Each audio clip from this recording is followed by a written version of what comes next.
BPL play of নিশ্চিত করেছে group পর্বের সেরা 4 দল। টেবিল টপার রাজশাহী ওয়ারিয়র্স তাদের কোয়ালিফায়ার ম্যাচ খেলবে চট্টগ্রাম রয়্যালসের বিপক্ষে। জিতলেই ফাইনাল, তাই জাতীয় দলের ডাকে সাড়া না দিয়ে বাংলাদেশে আছেন জিমি নিশাম। রিপন মণ্ডল সহ দলের তরুণ পেস ইউনিটের উপর ভরসা রাখতে চান এই কিউই অলরাউন্ডার। সেই সাথে শান্তদের প্রশংসাও করেছেন। দল ভালো খেলছে, আশা করি এই মোমেন্টাম ধরে রাখতে পারবো।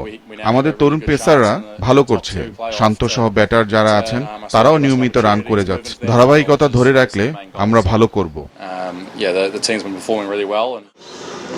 ফাইনালে যেতে পারলে সিলেটের দর্শকদের জন্য টিকিট ফ্রি করে দেওয়ার ঘোষণা দিয়েছে দলটির ম্যানেজমেন্ট। তবে তার আগে রংপুর রাইডার্স বাধা টপকাতে হবে সিলেটকে। মঈন আলীদের মতো বিশ্বমানের ক্রিকেটার আছে দলে। এলিমিনেটর ম্যাচে মাঠে নামার আগে ইথান ব্রুকস জানালেন শিরোপাতেই চোখ তাদের।